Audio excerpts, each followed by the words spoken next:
Hola, hola, ¿cómo estás? Bien, muy contenta de tenerte aquí. Y yo les digo, yo soy una de las personas que consulta regularmente todo el contenido que Jennifer pone en redes sociales. Si no la siguen todavía, por favor, vayan. Y sobre todo, si ustedes están incursionando en este mundo de la enseñanza en español, pues los recursos de Jennifer son muy buenos. Bueno, vamos directo al grano. Saludamos a las personas que se están conectando y a aquellas que van a ver el video más tarde. Les recuerdo que queda en el feed y luego va a estar, como les dije antes, en las plataformas de podcast. Ujú. Bueno, cuéntanos entonces primero, Jennifer, ¿de dónde vino este amor por las lenguas y cómo llegaste a Alemania a ejercer esta enseñanza? Bueno, pues muchas gracias por la invitación. Yo creo que esta es la semana de los live. Nunca había estado en tantos live de seguido. A ver qué ya. Pero bueno, pero hablando de idiomas y de mi pasión, ¿cómo surgió esto?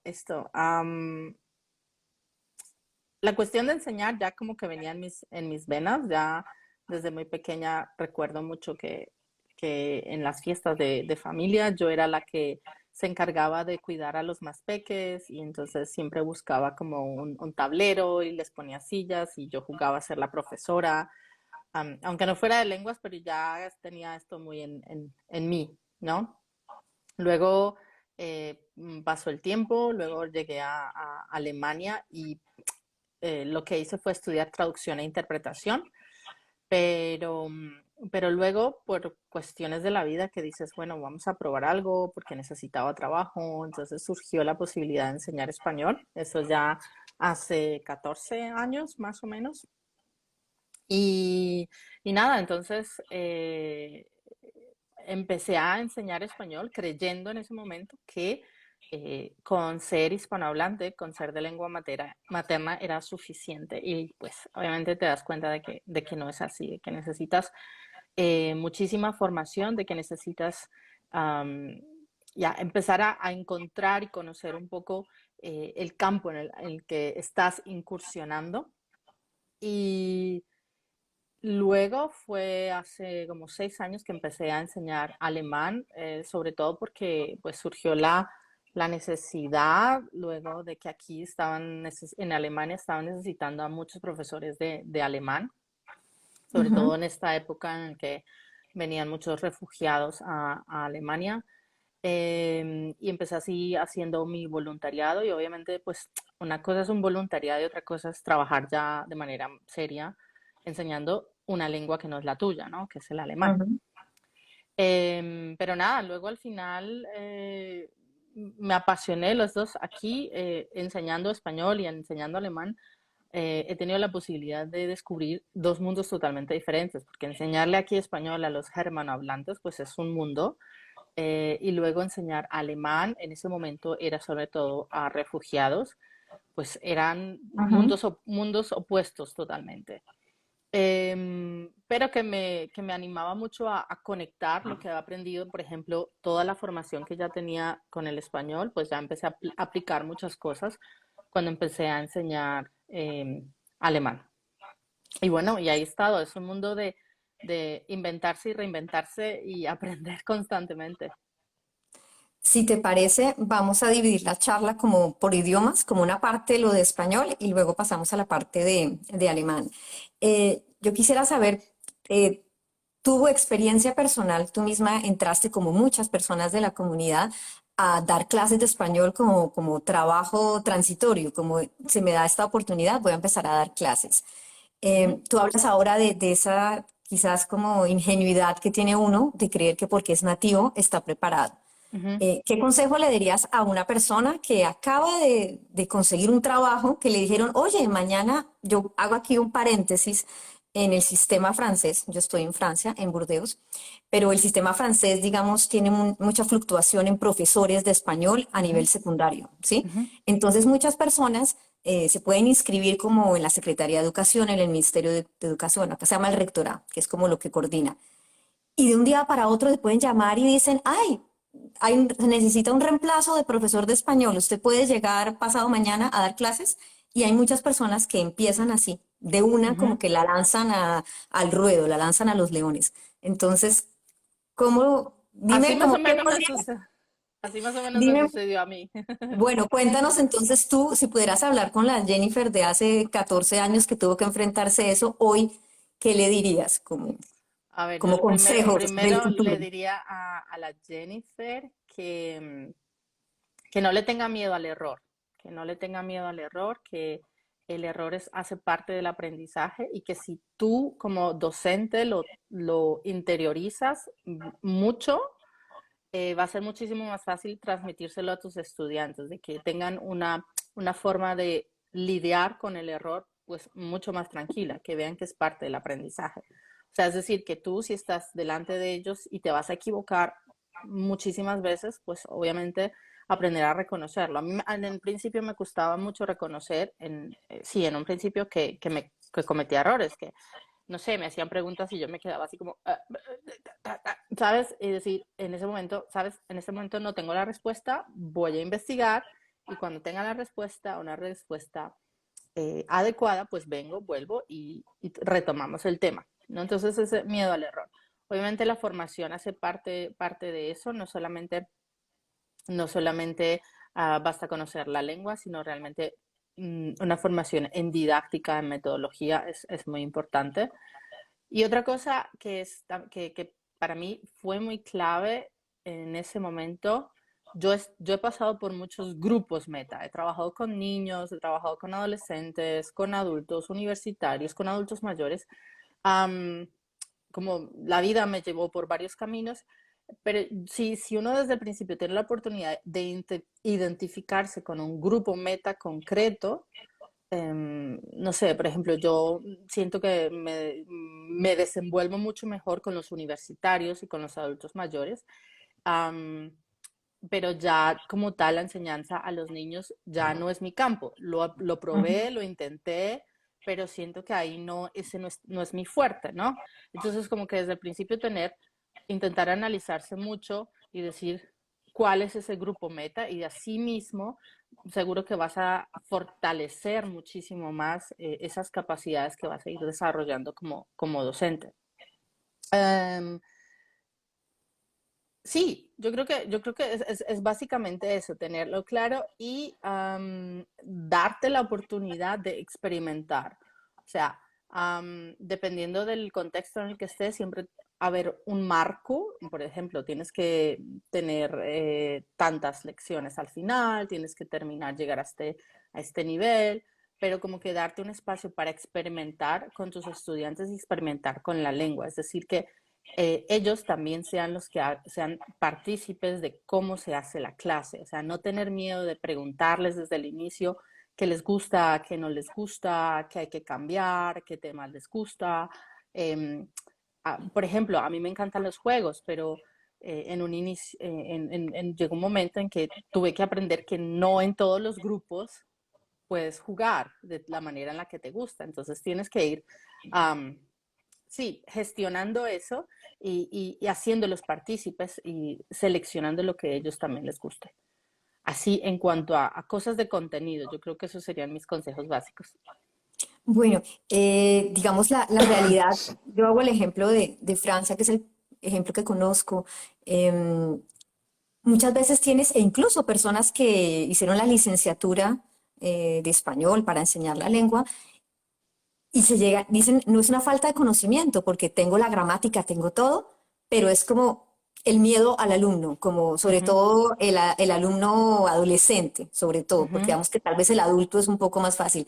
Entonces, tienes muchos casos de personas que tiran la toalla y dicen, no más, yo no soy capaz de hacer la gestión de grupo, porque dicen, ¿cómo voy a manejar salones con más de 20, 25 chicos que están ahí obligados? Porque realmente la clase aquí en Francia tienen diferentes clases de lengua viva y tienen que tomar dos opciones, inglés obligatorio y luego hay otras opciones, que puede ser ujú. alemán, español y tal. Pero algunos colegios y liceos no ofrecen, sino que te dicen de plano es francés, bueno, perdón, inglés, y la Ujú. segunda es español sí o sí. Entonces te vas a encontrar con, si tienes dos, tres, cuatro grupos, como 40, 50 alumnos, de los cuales habrán unos que estén interesados y habrá otros que realmente pasan de eso. Si bien no hay fórmulas mágicas, ¿cómo logra uno? seguir obviamente el currículum, por ejemplo, Sí, y sí. motivar cómo puedes, digamos que todos sabemos que tener clases individuales pues va a ser mucho más fácil o aquellas personas que quieren aprender, adultos, aprender español porque ya cuentas con la motivación Ujú, ujú. desde el inicio.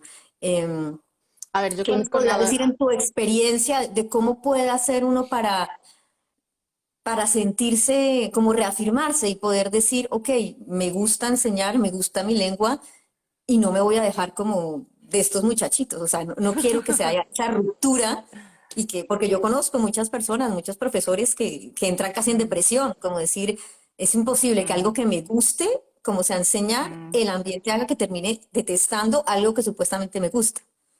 totalmente.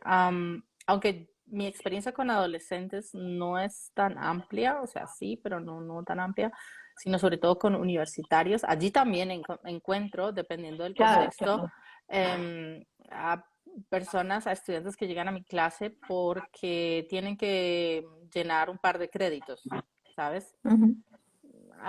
Y al final tienen que tener esos créditos y entonces ellos miran, bueno, de todas las cosas que hay, de toda la oferta que hay, qué es lo que Más fácil. no, lo más fácil, Es fácil. exactamente, ¿no? Entonces, por ejemplo, no sé, francés, chino, español, ah, bueno, español, jajaja, ja, ja, esto es Ujú.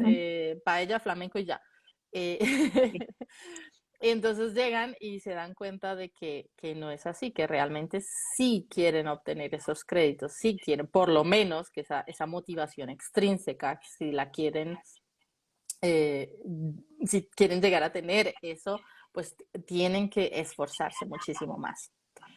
Hay algunas cosas que me han funcionado a mí y Ujú. básicamente la primera de ellas es un feedback constante, una retroalimentación constante. Y es decir, que desde el principio ellos tengan la sensación de que se está verificando su aprendizaje, ¿no? O Ujú. sea, no queremos tanto esa evaluación, o sea, queremos una evaluación más bien formativa, es decir, que estemos viendo, bueno, dónde estamos, hacia dónde nos dirigimos, y ayudarlos a ponerse metas cortas, ¿sabes? Como, bueno, por ejemplo, yo trabajo por semestres, ¿no? En la universidad, entonces en un semestre este es la meta.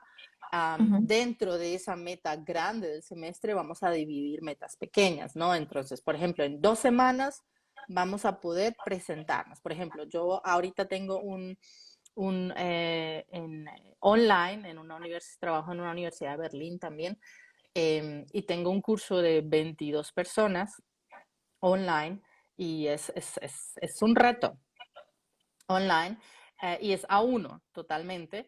Y eso es lo que hemos hecho, dividir esas metas en más metas más pequeñitas. Entonces ya pasaron las primeras 2, 3 semanas del semestre. Entonces, ¿qué podemos hacer ahora? Ah, bueno, pues yo me puedo presentar, puedo hablar de mi nacionalidad, puedo, ¿sabes? Cositas así. Ah, bueno, entonces cuando ya ves que logro dominar esto, es muchísimo más fácil para mí visibilizar a largo plazo. Bueno, entonces si ya puedo después de 3 semanas hacer esto, pues en otras 3 semanas podré hablar de mi familia, en otras tres podré. Y así yo creo que la motivación se activa muchísimo más. Espérate, que yo tengo mi chuleta acá, había Sí, anotado un sí. par de cosas para que no se me olviden las cosas. Claro que sí. Em, bueno, también fomentar, digamos, la interactividad. Es un tema que a mí me apasiona mucho, la interactividad, es decir, cómo interactúas tú con tus estudiantes, ellos, cómo interactúan entre ellos, la interacción pasiva, activa, es decir, que nos quitemos ese mito de la cabeza de que interactuar en clase solamente es aquel que estudiante que levanta Que la levanta mano la cada mano. rato, yo, y que entonces con esos dos o tres que siempre están hablando, todo va bien, pero entonces, ¿qué pasa con el resto? Sí, como ¿Sí? yo le hago Entonces, clase a los tres que participan y también uno tiene como cuando está al otro lado esa sensación que le pasa a muchos docentes y es, como que tú estás, es un poco paranoico porque tú estás dictando clase, pero tienes como una voz atrás que te está diciendo, no está funcionando, está mal, está aburrido, está mirando el celular, esta clase es un fracaso y empieza como la ansiedad. Es como en tiempo real estás ejecutando la acción de enseñar, pero tienes la ansiedad atrás diciendo, lo estoy haciendo Total. bien, lo estoy haciendo mal, ¿cómo corrijo? ¿Qué hago? Entonces, que Totalmente. Por ¿tienes alguna ejemplo, técnica de relajación o de algo como decir, bueno, Alejo, cómo vivimos esa hora o hora y media de clase para que no caigamos y sintamos que se va cayendo, que se va hundiendo el barco? una de las cosas que yo hago es cuando son clases en grupo, trabajar en la interacción grupal y ver que entre ellos se pueden apoyar. O sea, digamos que en un grupo estén aquellos que am, a los que se les facilita, pero también aquellos que son un poco más pasivos. Ellos se van a dejar de cierta manera como motivar, arrastrar y llevar, ¿sí? También es una de mis estrategias. El humor también es una de ellas. Y ofrecerles formas de interactuar de manera anónima, ¿no? Crear muchísimas estrategias, actividades, ya sea de expresión oral o expresión escrita, donde puedan participar de manera anónima. Es decir, que Mm. se corrija el contenido, pero no se etiquete a la persona como tal. Entonces, de esa manera bajamos un poco ese filtro afectivo que existe. Se pueden relajar más, se dan cuenta de, bueno, yo puedo participar y no se me está mirando y diciéndome cada rato, "Ay, mira cómo es su pronunciación o mira cómo es su, mira que después de 3 clases no puede conjugar el verbo o no sé qué, o sí sé más". Um, yo pienso que después de un tiempo, mi enfoque al inicio también era, Ujú. bueno, pues entonces hay 3 que están bien activos, pues me enfoco en esos 3. Pero no, luego me di cuenta que yo tenía que darle la vuelta a todo y es, si esos 3 van bien, pues yo los voy a dejar solitos, ¿sí? O sea, Ujú. les voy a dar más libertad y más bien me enfoco en mi planeación, en eso, en darle más potencial a aquellos que van un poco más lento. Entonces, como para motivarlos, para activar su participación, etcétera, etcétera. Esa sería otra. Y los activas, por ejemplo, a lo es que, porque yo sé, a veces obligar a la gente a hablar puede ser intimidante, como, y tal vez como que saben más de lo que creen que saben, pero Ujú. tienen como ese miedo a la mirada del otro, al que dirán los compañeros, entonces se pueden un poco cohibir. O también pueden ser simplemente personas tímidas que lo que digo es que cuando tú haces la evaluación y ves el resultado, dices, ay, pero sí Ujú. saben, sí Sí, saben. entendieron, no son brutos, pero ¿por qué en Ujú. clase no es la participación a veces, que es como el karma de muchos Lo que docentes, que yo hago una pasa. pregunta, entendieron y nadie, y es el desierto, pasa el cardo Ujú. así, y tú dices, bueno, ¿qué pasa? Yo creo que en las clases de lengua extranjera sucede un poco como en la educación bilingüe, ¿no? Como con mi hijo. Tú no puedes forzar, tú no puedes forzar un output sin haber trabajado de mil maneras un input, ¿no? Ujú. Entonces, es como un niño bilingüe, o sea, y ellos lo hacen de manera muy natural. Ellos no van a hablar en la segunda lengua hasta que realmente no se sientan preparados. Pero no quiere decir que no estén procesando en ese momento muchísimas cosas, que no sean, por ejemplo, en su periodo, en este concepto del aprendizaje de bilingüe, es el silent period, ¿no? Como el periodo silencioso. Ujú. Y Como eso también, simplemente estoy recibiendo información. exactamente, pero, y simplemente puedo crear maneras de como controlar, vale, la estás recibiendo, la estás procesando, eh, por ejemplo, entre ejercicio y ejercicio, hacer como pequeñas evaluaciones. Bueno, no sé, del 1 al 10, ¿qué tanto entendiste el tema? Y es muy fácil Ujú. decirlo, ¿no? 5, 8, 10. Bueno, entonces si veo que la mayoría del grupo todavía está en un 5, en un 4, bueno, pues entonces retomemos un poquito más, le damos la vuelta al tema, explicamos de otra manera para que lleguemos a un 8, Ujú. no, no perfecto, porque en una clase no podremos dominar un tema a la perfección, pero sí que, por ejemplo, avancemos. Esa sería um, una opción. Sí. Ay, yo te iba a hacer una pregunta y se me fue. ¿Cómo podrías hacer, por ejemplo, con estos, digamos, otra cosa que sucede aquí en Francia a nivel universitario ahora sí, es que también tienen que tomar lengua extranjera y muchas veces te arman grupos por temática. Por ejemplo, Ujú, voy a darle español a ingenieros, voy a darle ujú, español a arquitectos, a publicistas, a abogados, por la formación que están haciendo. ujú, Entonces tú dices, bueno, español de turismo o español comercial, porque están estudiando comercio. ujú. Solo que son personas que no tienen el nivel, entonces te mezclan en una clase A1, A2, B1, B2 y el hijo del español que es bilingüe, todos en un Ujú. grupo súper heterogéneo. ¿Tienes pistas, has tenido experiencias con estas mezclas y que no son organizadas por los profesores de lengua, sino que vienen como Ujú, de la ujú, administración del programa, con decir, ujú. tienen que ver ingenieros tal, sí, ingeniería uno tiene que ver este nivel, esta temática. Entonces, tienes... Am, bueno, digamos, ahora en los últimos años he tenido mucha experiencia con cursos de español enfocados a trabajadores sociales, por ejemplo. Ujú. Y ahorita con los que estoy de A1, pues creo que la mayoría son ingenieros o arquitectos, ¿no? Ujú, Pero digamos en un nivel ya más avanzado me ha funcionado muy bien trabajar gamificando la clase, trabajar con hiperdocumentos, por ejemplo, trabajar con paisajes de aprendizaje. No sé si conoces todos estos conceptos. ahora Em, nos vamos aclarando para los que se lanzan y que ya deben estar diciendo, "Oh, ¿dónde?". bueno, em, porque son estrategias que te Ujú, permiten trabajar con grupos pues muy heterogéneos, ¿no? ujú, Y atender mucho a la diversidad en la clase, ¿no? Y a los diferentes puntos de partida de la clase, sin dejar de seguir y no seguir tu currículo y todo eso. Y cuando ya empiezas a dominar uno de esos, pues obviamente es mucho más fácil pasar al siguiente o al siguiente. Entonces, o trabajar mucho la clase invertida, ¿no? Que es otra de las estrategias que nos ayuda muchísimo para que ellos, a su vez, a su ritmo, activen un tema en casa a través de una guía que el profesor crea, de videos, y que luego en clase usemos ese tiempo valioso para profundizar en lo que cada uno de manera individual pues activó de cierta manera. ujú. Entonces allí tenemos la oportunidad, por ejemplo, de crear grupos de trabajo dependiendo del nivel, por ejemplo. ¿No? Entonces, si yo ya conozco un poquito más mi grupo, si trabajo con clase invertida, pues entonces ya puedo decir, bueno, entonces tú, Sutanito y Menganito y otro grupo, pues vamos a trabajar este punto. Y luego otro punto.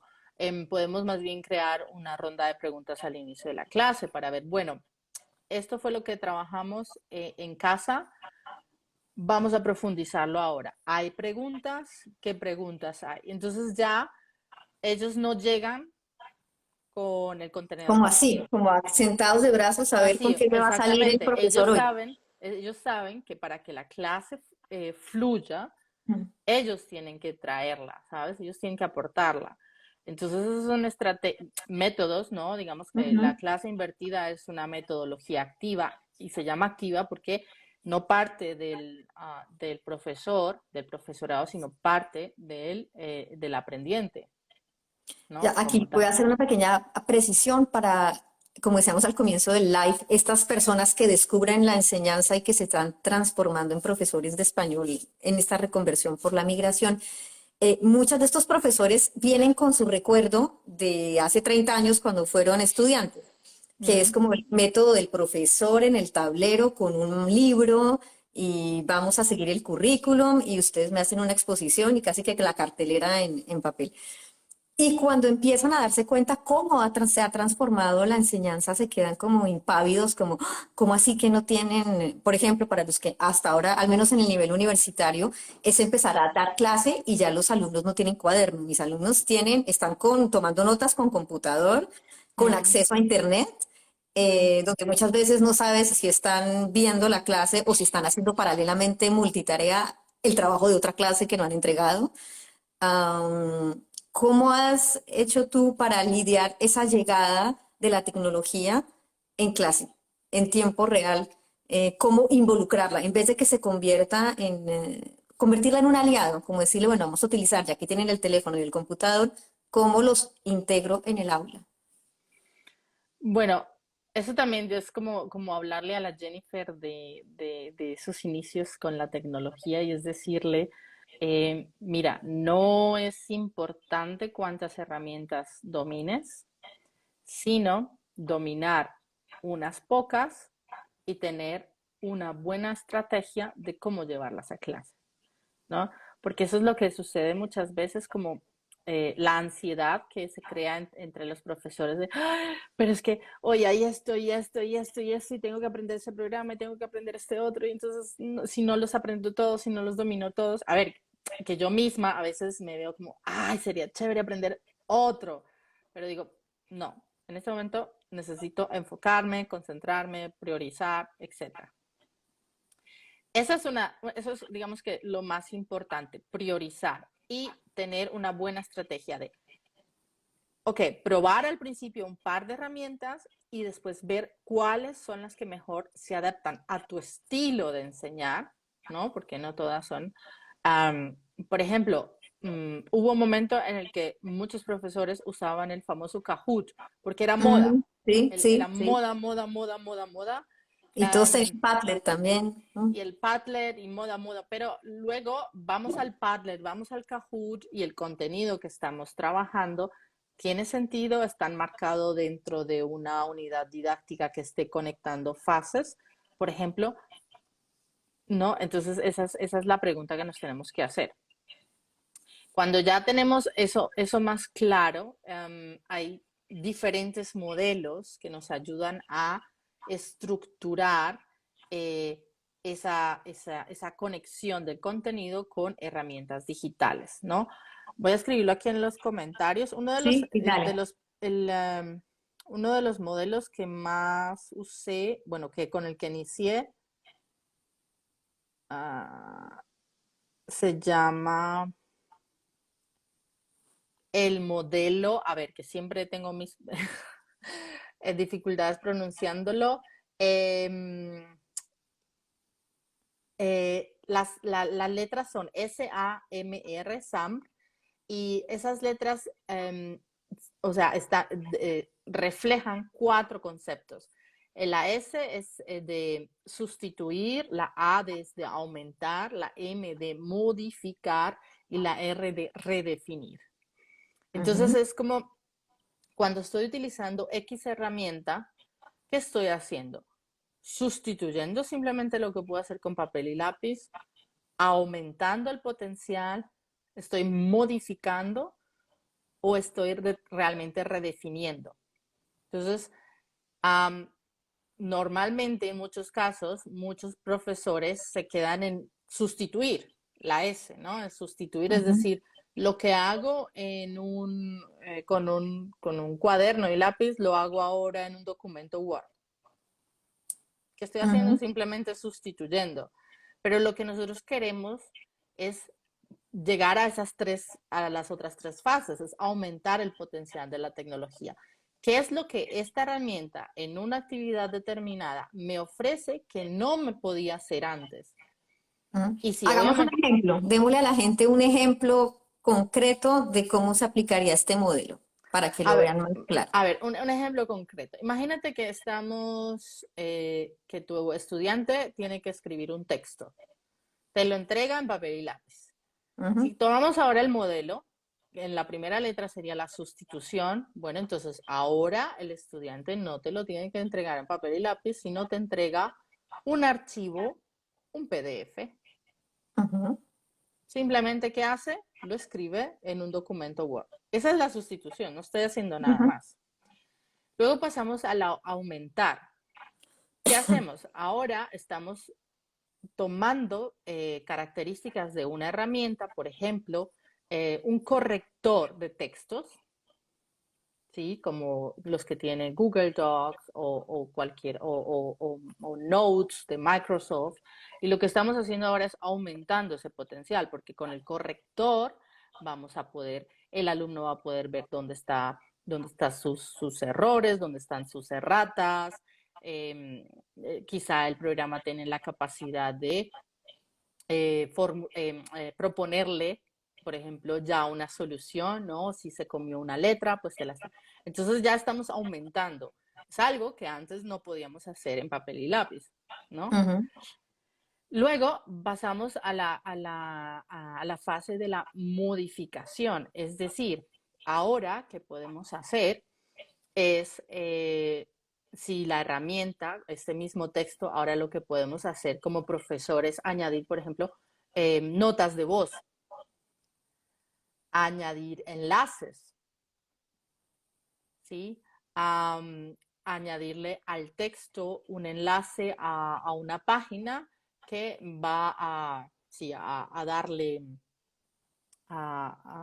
sí, a conectar el contenido que estoy, sobre el que estoy escribiendo, por ejemplo. Ese sería más que todo la modificación, ¿sí? Es algo que ya que no, definitivamente no podía hacer antes, ¿no? Y ujú. si luego ya pasamos a la última fase, que es la redefinición, entonces ya pasamos a ver que podemos crear incluso con ese texto que tenemos, ya podemos, el estudiante puede crear un cómic usando una herramienta. Ya tenemos aquí el llamado app smashing, que es la conexión de diferentes herramientas digitales para crear un determinado producto. Entonces, lo que antes no podía hacer era, por ejemplo, en un documento de Google, crear un guión. Luego, en una herramienta para crear cómics, crear el cómic y poner el guión, la escena, ¿no? Y luego, quizá en un tercer paso, grabar, ¿no? Voces y ponerle a ese cómic. Entonces, Ok. estamos ya en esa fase en la que antes no podíamos hacerlo. Ok, y entonces en este ejemplo, tú, por ejemplo, llegas un día a clase y les vas a decir, bueno, chicos, hoy vamos a hacer esto durante la secuencia o lo vamos a repartir durante 2 o 3 sesiones para que hoy van a escribir el guión. Luego ustedes mismos lo corrigen. ¿Cómo harías esas explicaciones? A ver, yo primero como profe, yo iría poco a poco. Yo iría trabajando un poco en eso de sustituir, modificar, aumentar, modificar y redefinir. O sea, yo no me puedo lanzar, si estoy iniciando con herramientas digitales, no me puedo lanzar a decir, bueno, hoy vamos a crear un cómic, le ponemos voz, lo grabamos, y porque va a salir sí o sí un caos total. Si tú no conoces las herramientas, si no has Y si experimentado ellos con no ellas, conocen las herramientas si también, ellos porque no conocen las yo he herramientas visto también también. muchos ejemplos donde al final, si tienes una hora de español, el español nunca se vio en la clase porque se fue todo en cómo funciona esto, como por ejemplo a veces con Canva, para hacer simplemente el típico ejercicio, vamos a hacer un afiche para una publicidad, entonces ustedes van a crear el afiche, entonces al final se convierte más en una clase de marketing, de diseño gráfico que clase de Exactamente. español, porque discuten ellos entre francés y a la izquierda, hacia la derecha, Ujú. y Por la hora de ejemplo, español pasó. en ese Ujú. caso, si yo sé que a corto o largo plazo voy a introducir muchos más ejercicios de este estilo, lo que puedo hacer es que en una clase puedo enfocarme en la herramienta y explicar un poco cómo funciona, y dependiendo del grupo meta con el que esté trabajando, pues obviamente unos de ellos se van a desenvolver mucho mejor que otros, ¿no? Eso ya, no, ellos mismos te van a llegar a explicar incluso a ti cómo funcionan las cosas. Um, y luego saber muy bien aprovechar ese tiempo de clase. Por ejemplo, por eso te digo, una de las metodologías que funciona muy bien es la clase invertida, porque Ujú. realmente eh, sacas mucho más provecho del tiempo de clase y no te enredas en, bueno, en explicar muchas cosas, en revisar muchas cosas. Eh, si, por ejemplo, conectas mucho tu clase presencial con una parte online en la que allí les dejas espacio para que ellos vean tutoriales sobre una herramienta, para que ellos no tomen el tiempo de a prepararse mejor para lo que vas a hacer en clase, entonces va a ser muchísimo más fácil. Y luego, pues obviamente ir poco a poco, ¿no? Tener una estructura muy clara de lo que quieres lograr y obviamente partir de los objetivos lingüísticos y comunicativos, no partir de que al final voy a crear una infografía, pues porque eso es no Sí. es lo que me interesa, ¿sabes? sino al final lo que quiero es que tengan la capacidad de sintetizar, por ejemplo, porque en una Ujú, infografía lo que hacemos es leer un texto, por ejemplo, y sintetizarlo de manera muy visual. ujú. Entonces, eso es, o lo que quiero es que dominen diferentes estrategias de presentación y el producto final será un video, por ejemplo, que ellos van Ujú. a crear. Pero aún así, el objetivo comunicativo y lingüístico va a ser, o sea, va a ser muchísimo más importante.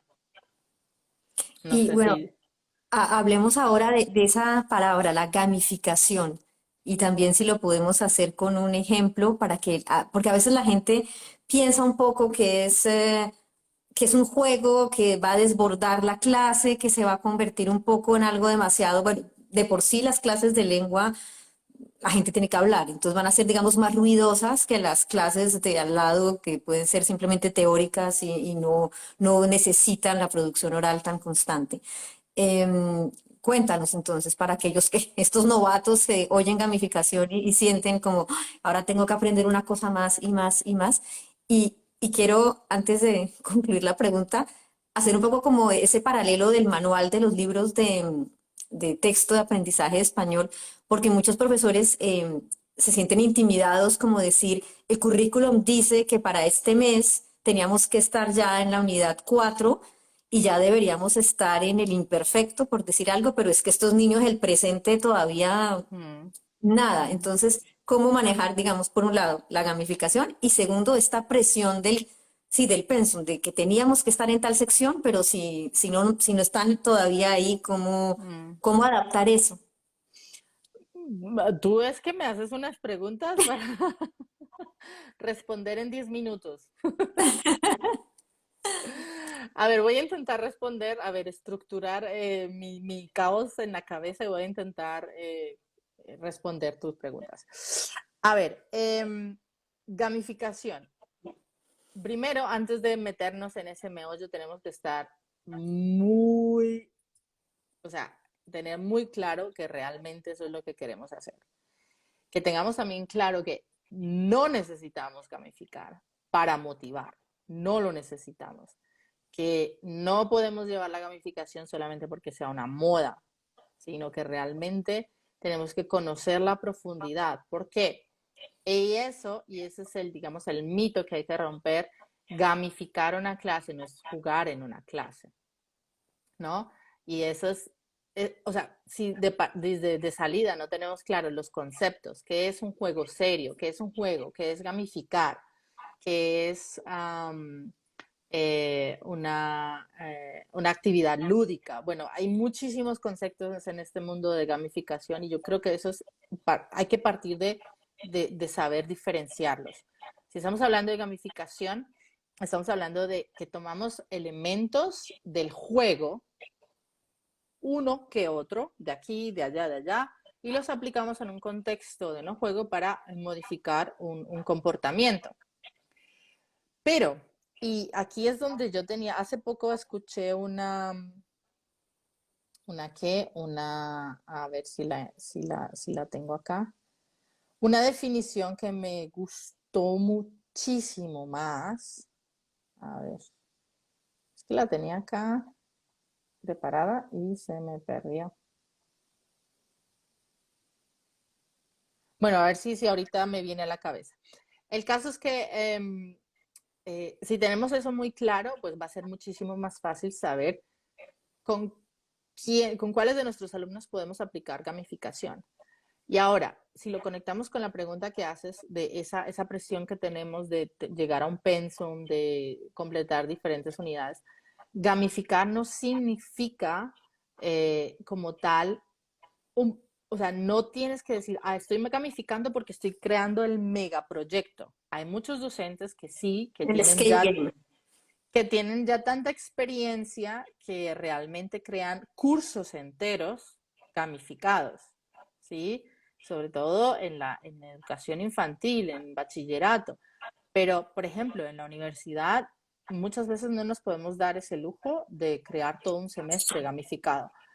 Entonces, lo que podemos hacer es trabajar y diferenciar entre, hay dos tipos de gamificación. Una gamificación que se llama estructural, que es básicamente la que más conocemos, que es la que usa los puntos, las insignias y los tableros de avance, o en inglés los leaderboards, ¿no? Que es como el PBL. Y es lo que más conocemos como gamificación, o lo que cuando decimos, ah, sí, gamificación, insignias, o así el tablero en el que estás avanzando y te dice cuántos puntos tienes porque hiciste una tarea.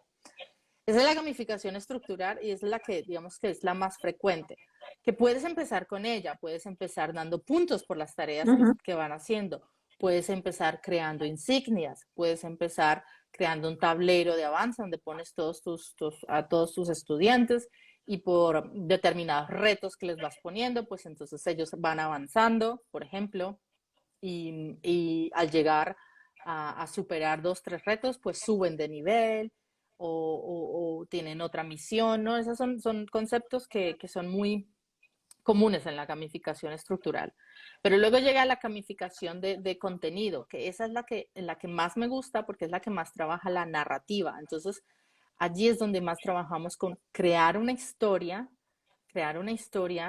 y dentro de esa historia crear retos que estén conectados con esa historia y que estén conectados con lo que estamos haciendo. Entonces, por ejemplo, si estamos trabajando, no sé, se me ocurre, el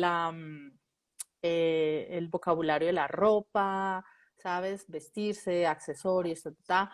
Bueno, pues una narrativa podría ser, vamos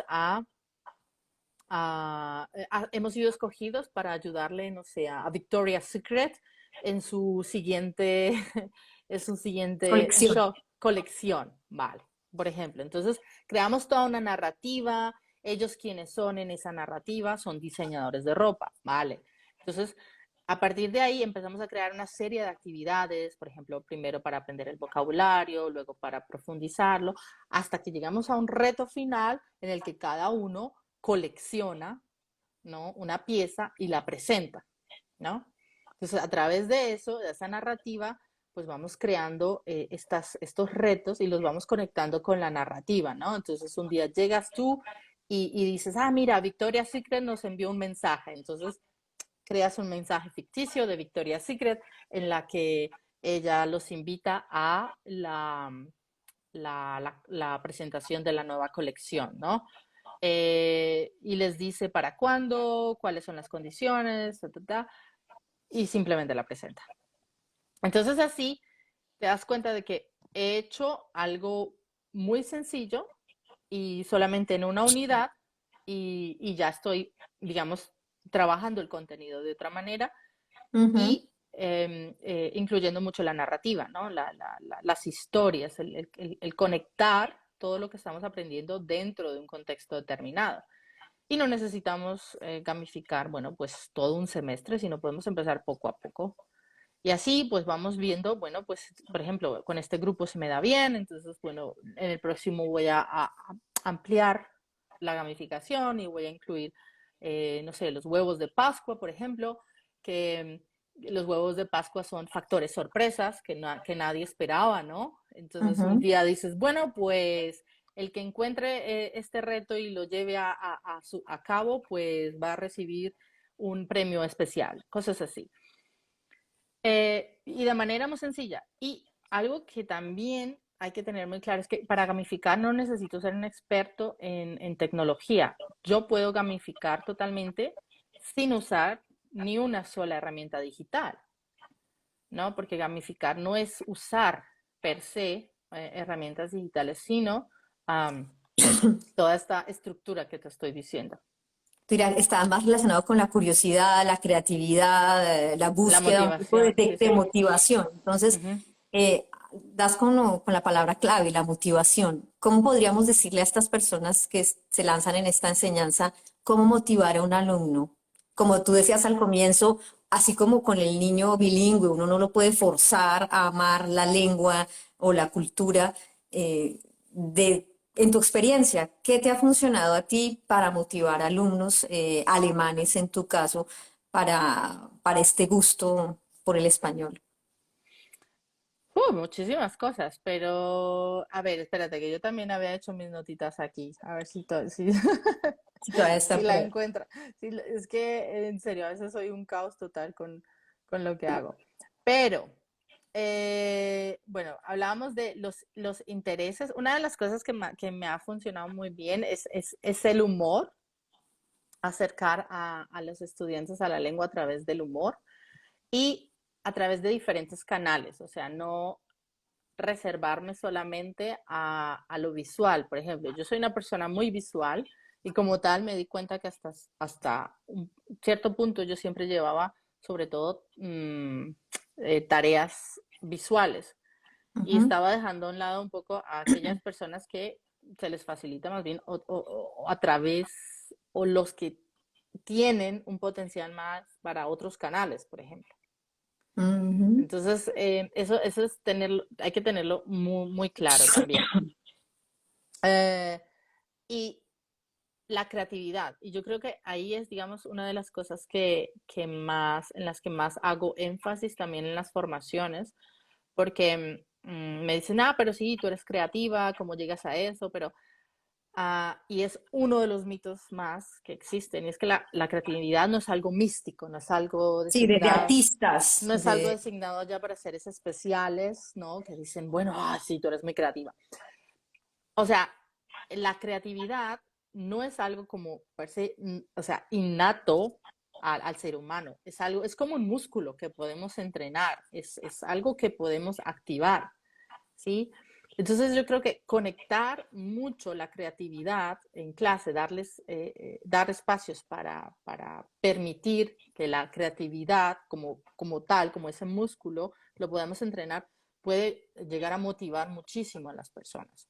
Experimentar con la lengua, o sea, no enfocarte en los ejercicios de rellena huecos, de los unir ejer de que una unir columna y la otra. la otra, sino ejercicios en los que, por ejemplo, haya una pregunta y 10.000 respuestas, o sea, que no haya una respuesta única, sino que por cada alumno pueda haber una respuesta diferente y todas sean aceptadas. Por ejemplo, el trabajo con las imágenes o con las imágenes mentales, etcétera, etcétera, etcétera, puede llegar a ser muy enriquecedor porque da variedad a la clase, ¿sabes? Y imagínate, si yo, o sea, la diferencia que existen, bueno, mañana vamos a hacer todos una presentación sobre Colombia. Entonces me llegan mañana a la clase 15 alumnos que me hablarán sobre Colombia, sí, muy bien, es muy país, lo amo y todo, pero en la presentación número 2 ya me estoy durmiendo, porque, Ujú. Ya, ¿sabes? sí. Sí, la capital es Colombia, lo has dicho muy bien y lo has repetido. Entonces, ¿qué tal si cambiamos el chip y les damos a escoger el país que les interesa, por ejemplo? O el tema específico del país. Bueno, pues entonces a ti te interesan los bailes. Bueno, pues entonces investiga un poco sobre los bailes típicos en X país. O a ti te gusta el cine. Bueno, ¿qué películas han sido las más famosas en X país? Entonces, de esa manera, um, sí, diferenciamos un poco, le permitimos al estudiante acercarse a una temática a través de sus intereses, ¿no? Ujú. Y él se está diciendo, me están tomando en cuenta, ¿sabes? Lo que yo, o sea, lo que a mí me gusta está siendo tomado en cuenta. Y eso es muy diferente si me dicen, bueno, tenemos que hacer todos una presentación de no sé qué cosa. Que a mí me pasó mucho en la universidad, ¿no? O sea, me pasaba que, bueno, vamos a hacer una exposición, sobre todo en inglés, me pasaba mucho esas presentaciones de Business English, llegaban, no sé, 15 personas a hablar de lo mismo y pues al final sentías que no te llevabas nada, pero es diferente si das voz y voto a tus estudiantes para que ellos escojan también. Y a pesar de que tengas un currículo muy, ¿sabes? Que tengas que seguir, siempre va a haber posibilidades de escaparte, de darle la vuelta, no sé, ¿sabes? Entrenar un Claro poco que la sí. creatividad. Si alguien quiere hacer una pregunta, este es el momento, pueden dejarla ahí en los comentarios y mientras tanto vamos ahora a abrir el capítulo del alemán, porque yo sé por muchas personas de nuestra comunidad de Curubá y Cocuyo, colombianos, colombianas y latinos en general que sufren con el alemán, que a diferencia de otros idiomas, bueno, no hablemos de coreano, chino y demás, que tienen otros alfabetos, pero digamos que de los idiomas es el alemán, bueno, el sueco también hay gente que se queja, pero, pero hay como una resistencia y un miedo, un pavor de decir el maldito alemán, yo no puedo, yo no puedo, yo no puedo, y que eso les está dificultando la integración, el acceso a trabajos, incluso pues esta es una comunidad para padres y madres colombianos criando afuera. Entonces, obviamente, cuando tú tienes tu hijo en Alemania y lo estás criando allí y no logras comunicarte en la lengua con el médico, el profesor, pues eso genera como una fractura. Cuéntanos cómo fue ese paso de empezar a enseñar el alemán y qué le puedes decir a estas colombianas y colombianos y otros latinos hispanohablantes que se le puede, como por dónde se le puede coger el alemán, el tiro al alemán. Bueno, yo pienso que muchas de las cosas que hemos dicho antes también aplican para el alemán, porque en general aplican para el aprendizaje y la enseñanza de lenguas, ¿sabes? Entonces, como fomentar la motivación, por ejemplo, en la lengua, en el aprendizaje. Am, para los hispanohablantes tenemos que tener muy claro y es que va a costar muchísimo más aprender alemán, o sea, le cuesta muchísimo más a un hispanohablante aprender alemán que a un alemán aprender español. Eso ¿Por qué? ya, No, bueno, pregunto, ¿por qué? Yo no hablo alemán, entonces, ¿por qué? bueno, porque es una lengua que difiere en muchísimos aspectos del español, ¿no? Entonces, en la estructura sintáctica, por ejemplo, difiere muchísimo, en la formación de combinación pues, combinación de palabras. En español solamente tenemos pues dos casos, en alemán tenemos cuatro casos. ¿Qué más? ¿Qué más complicaciones te pongo? En español tenemos una diferenciación de los pasados dependiendo si de la perspectiva del hablante, ¿no? Entre el, por ejemplo, el perfecto y perdón, el indefinido y el imperfecto. Y en alemán la diferenciación es más bien hablada y escrita, ¿no?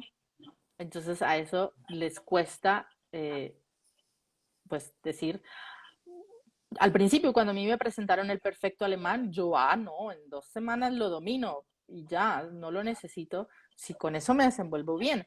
Pero luego, entonces tenía que empezar a leer libros, historias, y allí me di cuenta que me apareció el otro, que era más para la El forma escrito. escrita. Para el escrito, yo dije, ok, tengo que aprenderlo. Yo pensé que me iba a salvar, pero no. Entonces, también difiere mucho, y sobre todo la pronunciación, ¿no? Eh, en- Va a tomar muchísimo más tiempo, aunque digamos que en el marco común de referencia para las lenguas hay, digamos, como cierto estadística que dice para el nivel A1 necesitas tantas semanas, para el nivel A2 tantas semanas. Y muy bonito y todo, pero en la experiencia sé que no es así, que dependiendo de la lengua va a diferir muchísimo y dependiendo también mucho de tu contexto educativo. Yo he Ujú. tenido estudiantes que están aprendiendo alemán, digamos que han salido de sus países por cuestiones económicas, pero que aún así en sus países nunca tuvieron mucha educación, o sea, digamos, educación superior. Entonces, su espectro de conocimiento es muchísimo más bajo y obviamente no puedes exigir que en alemán sea más alto, si en tu lengua materna no lo es, ¿no? Ujú. Entonces, obviamente, si mi estudiante en su lengua materna, no sé, llegó a cursar, llegó a hacer una carrera, tiene más, tiene más herramientas, o si la Ujú. persona ya antes del alemán aprendió otra lengua extranjera, por ejemplo, inglés, pues va a tener muchísimas más herramientas y muchísimas más facilidad para avanzar que si hablo español y mi primera lengua extranjera es alemán. Entonces ahí sí pues voy a tener muchísimas más dificultades, porque voy a tener que entrenar mi cabeza en esto del aprendizaje. ¿Qué es un verbo? ¿Qué es un sustantivo? Em, Ahora tenemos una pregunta. Sí, sí, sigue, te ¿qué, escucho. qué es un verbo? ¿Qué es un Sigue. sustantivo? Entonces, primero, como aprendiente, tengo que, sí, ser consciente de todo eso hasta llegar al punto de, pues, decir, bueno, ahora sí puedo enfocarme en expresarme, por ejemplo. Am, Nos va a tomar muchísimo más tiempo a los hispanohablantes, o toma hasta que llegamos a construir una frase en nuestra cabeza y nos lanzamos a decirla, ¿sabes? Porque hay que mover muchas partes de la frase eh, y al principio vamos a traducir tal cual del español, por ejemplo, ¿no? Entonces son todos esos retos en los que nos tenemos que enfocar cuando estamos aprendiendo o enseñando el alemán. Si yo, por ejemplo, yo me especializo, yo enseño alemán y especializada en hispanohablantes, entonces yo conozco mi lengua materna y sé cuáles son las dificultades que pueden tener, ¿no? Entonces Ujú. en esas dificultades hago mucho énfasis, ¿no? Entonces hago énfasis en que, mira, en español y los invito a ellos a reflexionar sobre su lengua, porque muchas veces les digo, pero ¿sabes qué? Lo estás diciendo, a ver, dilo en español, ta, ta, ta. ¿Y no es lo mismo? Ah, sí, sí es lo mismo. O, ¿no? Entonces como que eres muchísimo más consciente cuando haces esa reflexión lingüística de tu lengua materna, Ujú. ¿no? Pero crees que Eh, es porque como es nuestra lengua nativa, materna, lo sé porque a veces, digamos, mi esposo habla francés y ha ido aprendiendo español, bueno, y vivimos en América Latina y él lo habla. Y al comienzo muchas veces me preguntaba por qué se dice así. Y tú eres, ay, apréndaselo así, ya, como repita, como loro, es así. ¿Por qué? No sé, se dice así. Porque no sabrías cómo yo es que explicar. tengo una formación desde la lingüística cognitiva. Entonces, desde la lingüística cognitiva tú tienes muchísimas herramientas para explicar por qué, por ejemplo, un verbo expresa tal cosa o por qué en la frase, en una determinada frase, usamos una preposición y no la otra. Y entonces, la historia de que apréndete las preposiciones porque es así. Sí, la lista de las La preposiciones. lista, esas listas las odio. Pero en vez de eso, si los llamas a encontrar cosas en común, por ejemplo, vale, yo estoy diciendo, a ver, en alemán decimos, usamos la misma preposición para decir voy al mercado y voy a un parque infantil.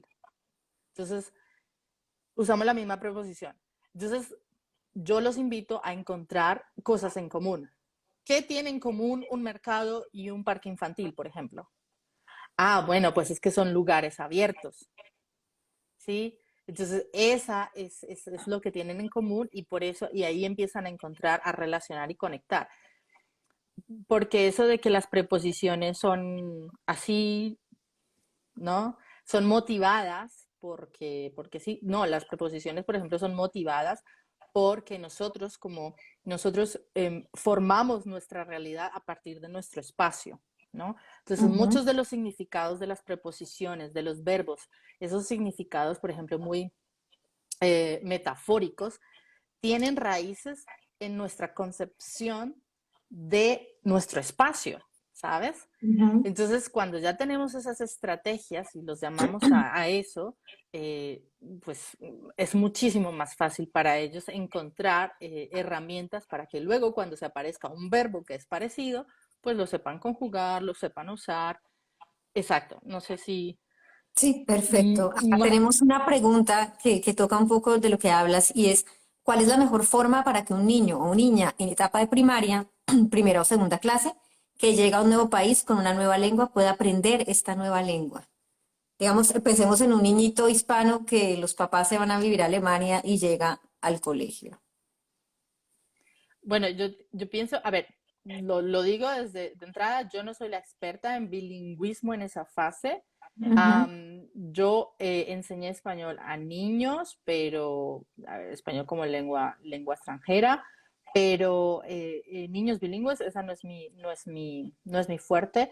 Mi experiencia o lo que estoy ganando en experiencia ha sido con mi propio hijo, ¿no? Porque tengo un ujú, niño de 4 años que estoy educando, ¿no? Bilingüe y es con Ujú, él, ¿no? Y un poco por mi formación mi maestría, que trabajamos mucho el bilingüismo y estrategias de bilingüismo y etcétera, etcétera.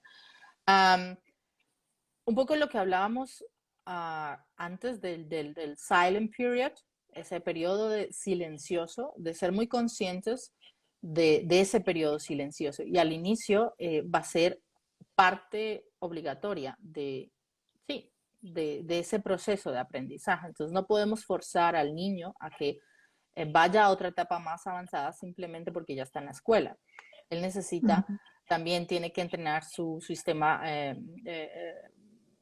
fonético y fonológico y diferenciarlos, ¿no? Porque si ya se dice que después de los 6 años ya empiezan de cierta manera, a establecerse las redes en diferentes partes del cerebro. Si el bilingüismo se adquiere antes de los 6 años o ya desde el nacimiento, empiezan no, es como todo en un mismo lugar. Pero hay ujú. estudios que muestran claramente que a medida que vamos creciendo y a medida que vamos aprendiendo varios idiomas, pues las redes que se están formando, se están activando, son diferentes, ¿no? Entonces, por ejemplo, hay imágenes, ¿no? Que muestran que cuando estoy hablando español se activa algo por aquí, pero si estoy hablando alemán se activa algo por acá.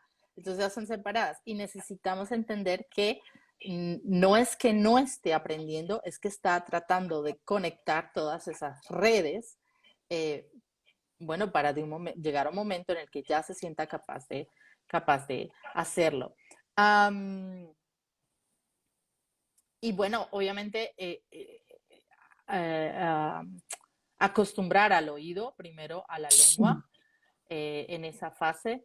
Y el juego, la música y la lectura para mí han sido con mi hijo, que todavía no está en la escuela, ¿no? Ujú. Pero digamos como cosas básicas, aunque mi hijo habla sobre todo, digamos que un 80% alemán, pero todo lo que yo le digo en español lo entiende y de vez en cuando él me suelta cosas en español. Ujú, Entonces yo sé que todavía está en ese proceso de ser ujú. esponja, ¿no?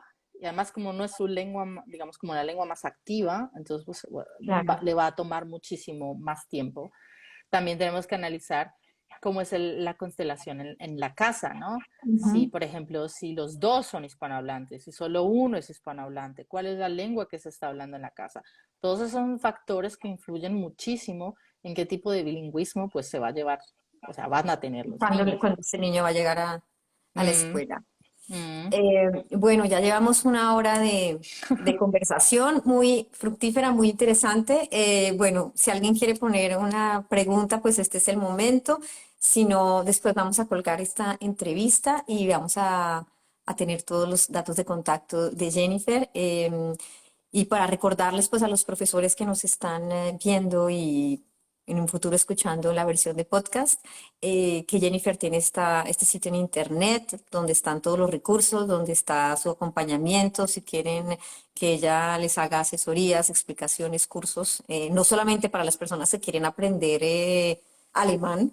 Entonces, si Mm. ustedes están en Alemania y quieren aprender alemán, pues pueden contactar a Jennifer, especializada en hispanohablantes. Y también si son profesores que necesitan ayuda para poder realizar mejor estas clases y volverlas mucho más lúdicas. Eh, bueno, creo que por ahora no hay otra pregunta. No sé si quieres agregar algo más, Jennifer. Pues yo creo que ya, no, Dijimos no, todo. sí, sí, sí. Ya creo que es dependiendo de cada uno, ¿no? Dónde quiera profundizar, quiera poner ese foco para sí, ampliar la temática. Y bueno, yo encantada de poder compartir con las personas que estén interesadas. Vale. Bueno, entonces muchísimas gracias por habernos acompañado en este Instagram Live. Muchísimas gracias, Jennifer.